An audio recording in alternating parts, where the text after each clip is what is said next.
Today on TLC Live, we're analyzing the results of Houston municipal elections. Jeronimo Cortina, Associate Professor of University of Houston, Department of Political Science, will be with us. Also, we don't only have a new mayor in Houston, but also Julian Ramirez, who was just elected Houston City Council at large, position number 1. Good morning, everybody, and welcome to TLC Live. As every Wednesday, I'm Andrea Gomez. And I'm Orlando Sanchez. Not as successful as Julian, but fun nonetheless. Well, good morning, Orlando. How's everything in Montana? It's good. Nice weather, and looking forward to the program. And thank you, Professor Cortina, for joining us. Absolutely. Thank you for having me. So let's start off. Professor Cortina. Why Julian and not Orlando? No, what's interesting.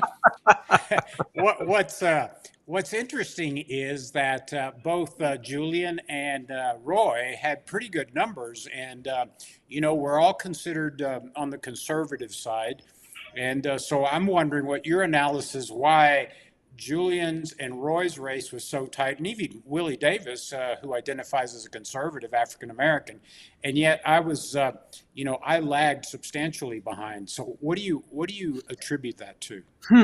Well, that's a very interesting question, and of course, congratulations, Orlando. I mean, it takes a lot of guts to run a campaign, and I know that.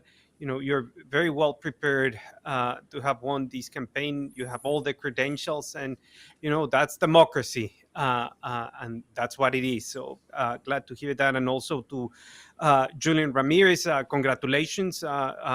Very interesting race. So I think, there's a couple of things. One of the things, starting with the numbers, these races, especially in this position, in the at-large position, were very, very, very, very, very close.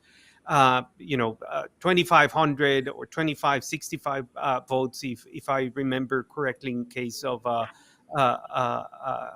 council member elect Ramirez.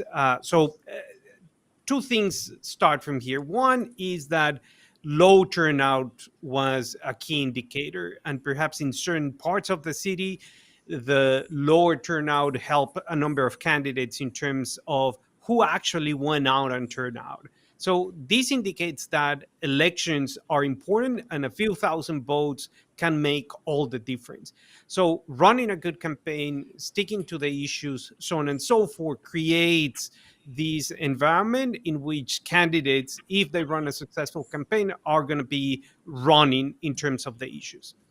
The other important part, I think, is that overall, in the mayoral, your race, the comptroller race, members of city council races, the issues were very clear, right? The issues were, well, we are facing a fiscal cliff next year, public safety, infrastructure, streets, so on and so forth. So the issues were clear and were not necessarily very politically charged, ideologically charged issues that allows the voters to basically, in my opinion, to concentrate on the issues rather on the political polarization that we live in other at the state level or even at the national level. So I think that's initial, my assessment of what happened during this election. And obviously, you have the mayoral race. You have one very polarizing candidate, Congresswoman Jackson Lee. And then you have a more moderate candidate, Mayor-elect Whitmire, that, over his political career has been able to create, political bridges among Democrats, among Republicans.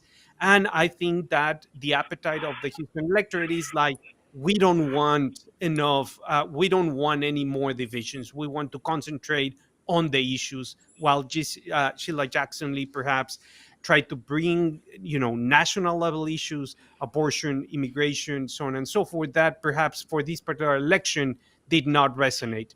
Next year, obviously, they're going to resonate, but this year did not resonate. Professor Cortina, what do you attribute the low participation? I mean, we saw low participation not only on the elections, but also in the runoff. Well, I mean, it's first of all, it's something that happens in every municipal election. Is not, significantly different. The significance here is that the electorate has grown dramatically. And obviously, we keep at the same levels, a little bit higher, a little bit lower, but it's still a problem. And that has been a problem historically in Houston. Part of I think, of the, lack of enthusiasm was that, the campaign was very civil. And to me, that's a very good indication of how political campaigns should be. Discuss the issues, discuss how we're going to pay, discuss what we need to cut, and then move forward in terms of how we can implement these new ideas. There was turnout in different areas of the city, especially, among older voters that tend to be a little bit more conservative. That's what we have seen. But in other parts of the city, turnout was also higher in terms of supporting perhaps some of the candidates that tended to be more on the progressive liberal side. Orlando. Well, Julian, how do you feel this morning? And I know you get a few days break before you get sworn in and then get to work. But, I'm delighted for you. I mean, I've shared some responsibility in dragging you into the political world. I've been after you for years. I always thought that you'd be a great candidate, whether it be a judge or whether now it's serving on the legislative side. But your victory, how does this feel for you? Well, it's so gratifying, Orlando, to work so hard, really for 2 years and have it pay off. And yes, I owe a great debt to you for your help and advice. Certainly, in the campaign and, long term. But it was a very competitive race. I worked really hard, and it's just so gratifying to see it all pay off in the end.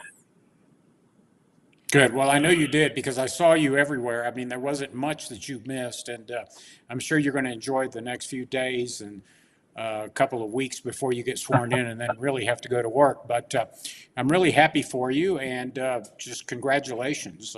I'm sure you can't wait to get to work. I'm excited and anxious to get to work, Orlando. And yes, but there's not a whole lot of rest right now. As you may remember, I've got to fill a staff, and I'm working on that. I just finished 2 full days of orientation where we drank out of a fire hose, hearing presentations from the different departments within the city and in preparation for getting to work. Now, one thing I do want to add, Professor, my margin was actually a lot smaller than what you mentioned. We oftentimes forget that part of Houston lies within Fort Bend County, and that Fort Bend County vote is heavily Democrat and African American. And so my opponent had a 2,200 vote advantage in the part of Houston that is in Fort Bend County. So if you look at the overall totals, my margin of victory was 338 votes, right? So that is slim by anyone's measurement. And I think the total number of votes cast in my race approach 180,000, right? So that's a very slim margin. And so the significance of that for me is that everything we did was critical to winning this race. The block walking, the get out the vote effort the last couple of days before the election, the Chronicle endorsement of all things, right? How often do they endorse a conservative? But I got that endorsement, and I think that was big among moderates and soft Democrats, if you will. Everything we did mattered, and to me that is so gratifying, because I've heard people tell you, if you're running citywide, don't bother block walking. It's not going to matter. You can't reach enough people. Well, I did, right? And they might tell you, well, don't bother working the polls from 7 to 7 every day during early voting because, it's not going to matter. Well, it did. I probably picked up that number of votes standing in the parking lot, engaging with voters, knocking on doors.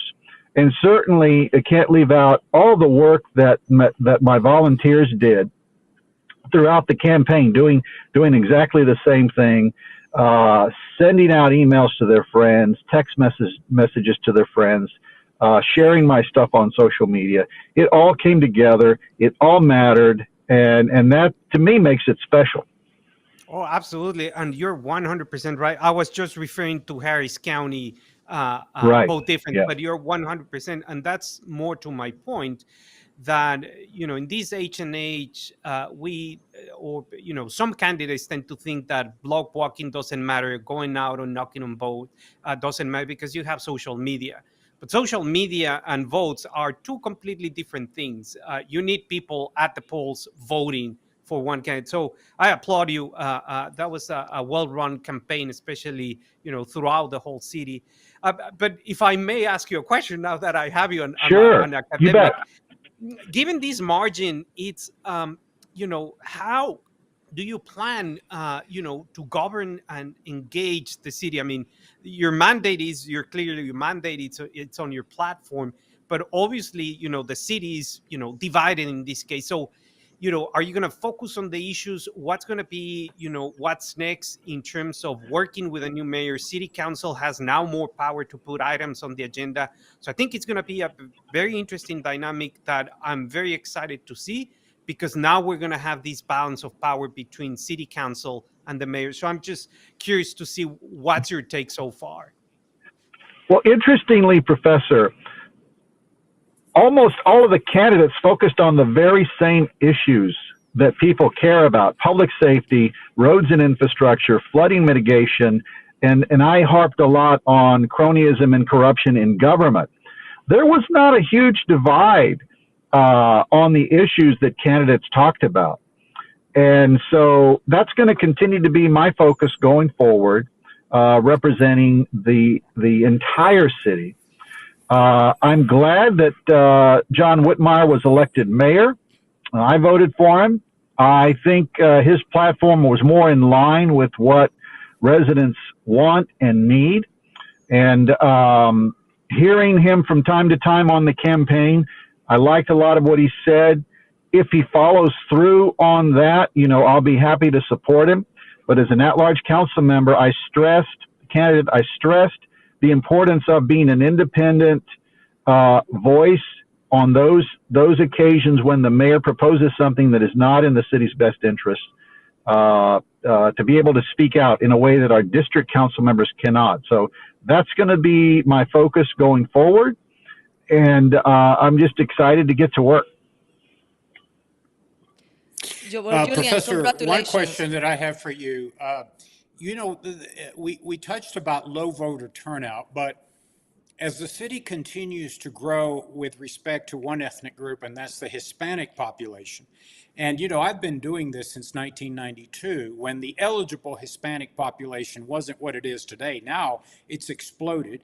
The people that moved here in the 90s now have children that are old enough to vote. Why do we continue to lag so dramatically in the Hispanic community? What can be done to raise awareness of the importance of voting? Well, I mean, I've been studying that for the past 20 years, and we still have no answer. But I think, we have seen progress, and that progress is very encouraging in one sense. I think, having candidates like Julian Ramirez, having candidates that represent, the community one way or the other is extremely important. Why? Because that creates, I guess, a demand in terms of political participation. On the other hand, the supply of candidates is extremely important. We have talked in this program about, the role that political parties play, right? And the role that political parties play is creating those, the new leadership that is going to take the reins of the party or the elections in the next 10, 15 years. So political parties need to start working on that today, and yesterday was the deadline. So that is important, and then that would allow the supply of candidates, but also the demand for certain type of candidates that represent the needs, the wants, the preferences. And political parties need to be very attuned to, who is running at what time and what are the characteristics of a particular district or the city or the issues. And Julian Ramirez just mentioned it, as I mentioned at the beginning of the program, this campaign was on the issues. And the issues were the same across every single race. All the mayoral forums that I attended was the same issues. And there were no difference in the candidates in terms of the issues. Some issues in terms of how you arrive to solve, public safety, infrastructure, so on and so forth. But the issues was an issue-centered election. And I think that's, something important. And that's a big distinction between what we have here or happen here on the national level. As they say, there's a silver lining, because we tripled the number of Hispanics on the city council. Yep. And we've done something we haven't done in a long time, and that is elect an at-large member. Now we have 2 district members. So yep. There is some good news there. Oh, absolutely. What is your thoughts in the media involved in the elections? What is your thoughts? I mean, I know, Jeronimo, you're being several times in the Spanish media. They bring you as a political analysis and things like that. But what is your thoughts, Julian and Jeronimo? What is your thoughts about the participation and really involved in the media, in the local media? They're really doing a good job, because it's a combination. Sometimes, Julian was saying he was like walk blocking and also doing social media. But my point, it's like I don't think the local media are doing enough to inform the community. Well, I would agree with media. I would agree with you, Andrea. Outside of an appearance on Channel 26, they have a program called What's Your Point at 7 a.m. on Sunday mornings. I watch it every chance I get, where they interviewed each candidate in the runoff. and the Chronicle endorsement. Those were the big things media wise in my campaign. But a lot of people can't complain that it's really hard to find information about the candidates, and part of it is they don't know where to look. The League of Women Voters does a good job of getting answers from the candidates and posting them. AARP, a lot of people may not know this, but AARP gets a video screening interview of candidates and puts it out on their website. So part of it is knowing where to look, but I think in large part the media can do a better job of informing the public about the candidates. Julian, were you ever interviewed by either Telemundo or Univision? I was not, Orlando. And I don't remember being approached for an interview. Yeah. It's, to me, that's pathetic. And Andrea knows this is not my first time to complain that two major networks who have a license from the Federal Communications Commission to inform the community, particularly about civic affairs, do not even bother to interview Roy Morales, Julian Ramirez, Castillo, Orlando Sanchez. It's like it doesn't matter. And that to me is just unacceptable, because in large measure, the way the public does get information is tuning in to the local media. And I just don't know how that can happen. Jeronimo, do you have an opinion on that? Well, I think, again, it has, the local media participation has increased. Are we at the levels that we should be? Absolutely 100% no way. And I think, there was some involvement, especially at the mayoral level. Univision had debate, Telemundo, so on and so forth. So, you get those things. But I completely agree that, media involvement is important. It's basically what we're asking is to change the way that a industry works, especially local media news organizations work. And I think it's going to take a lot of time, but also a lot of, the public needs to understand what is at stake, and local media needs to understand what is at stake. I mean, just take the city, right? The city of Houston. Julian Ramirez, all the members of city council, the mayor are going to make decisions, multi-billion-dollar decisions that are going to affect us directly in such a way that is very, very, very important for the people to make a rational decision or an educated decision for whom they're going to vote. If my candidate is proposing like, oh, we're going to have, citizens going and take care of potholes, I'm going to say like, no, I'm not going to vote for this candidate, right? I want someone to take care of these things, corruption, so on and so forth. So I think that as we move the needle forward, as the community, the Latino community, starts to grow and show more participation, right? Because that's also on us, that we need to include more participants and motivate people to go out and vote, then the media is going to pick it up. But I totally agree. We need to have more involvement and say, this is your candidate, whether you vote for him, her, it's fine, but this is what they are proposing. You make your choice. And I'm gonna tell you something, Jeronimo and Orlando. I met you guys back in my time at Univision when I was a news anchor, and I think we were doing a better job before than now in the media. I think the reporters, the anchors were doing more, and the producers were more aware of doing more in politics and inform the community. We were going every Wednesday to city council to cover politics. We were going to criminal justice center to cover the cases. We were doing a better job. I don't know what happened after social media start booming and we have more platform and we have more choices, that the media is like the traditional media is like trying to compete with these platforms, which is more entertainment than informative. So what is your thoughts? Well, certainly there is a transition, right, in terms of how content is being delivered. Cable, as we know it's a dying industry per se, So now is more, digital communications, and by that is, through your Roku, this platform, uh, et cetera, et cetera, et cetera. So content now is more dynamic, and content needs to be adapted in terms of what the people want to be watching.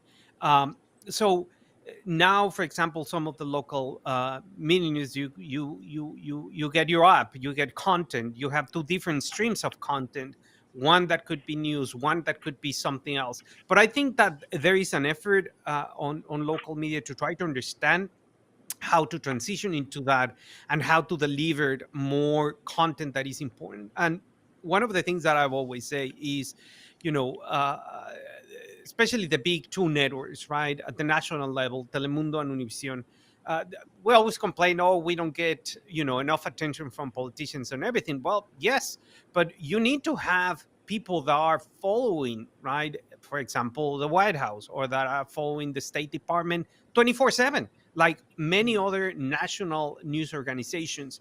And Hmm. once you are, investing into that, then, right, they're going to be starting paying attention to you. And Absolutely. that's an education process that has to be on what we demand of content on the one hand, and then what they're going to be supplying.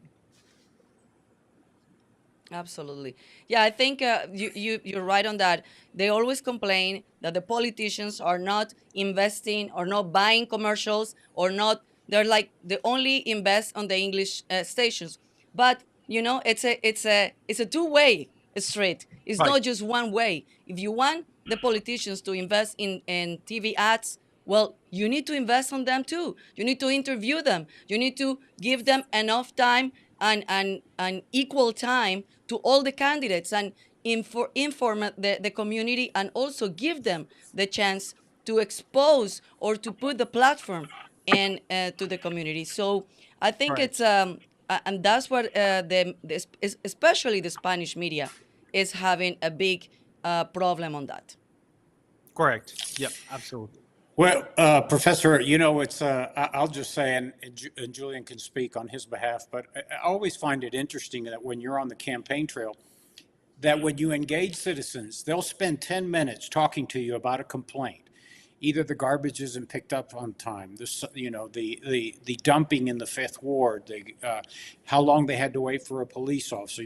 They'll go on and on and on. Yet it literally takes 2 minutes to vote and make a difference.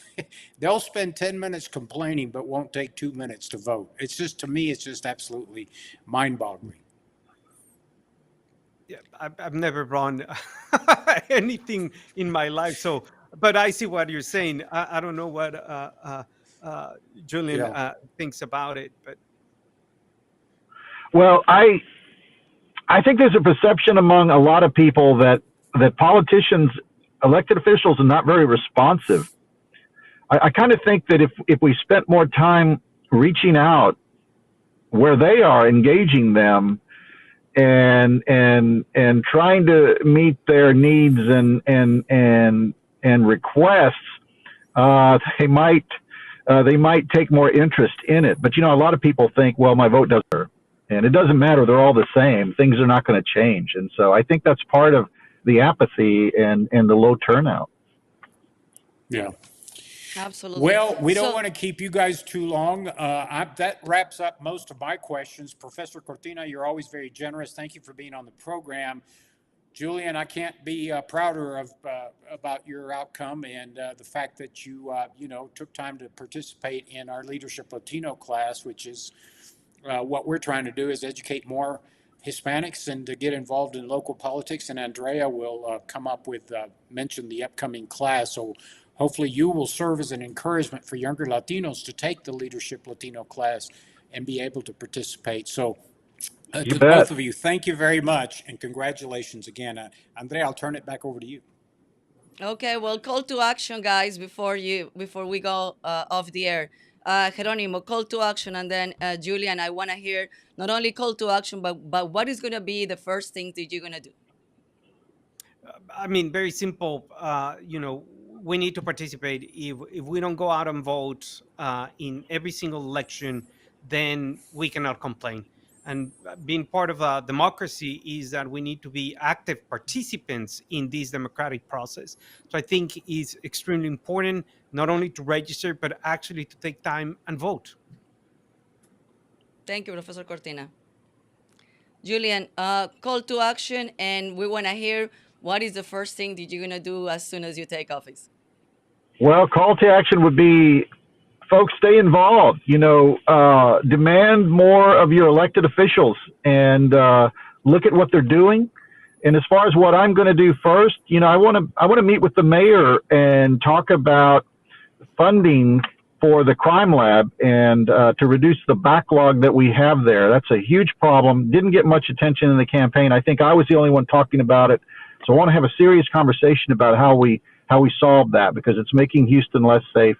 And I think it should be an important part of our public safety response. Great. Well, thank you, both of you, for your time. And I know you guys have a busy, busy day. And Julian, I know you're not gonna have enough vacations. No, not for a while. Not for a while. Well, thank you so much, guys. Thank you. Well, You bet. Great Orlando, to see you guys. great to see you. Okay, Orlando. Well, what is the next step in Orlando Sanchez now after this campaign? Well, stay focused on what our mission has been over the last few years, and that is more involvement in the Latino community.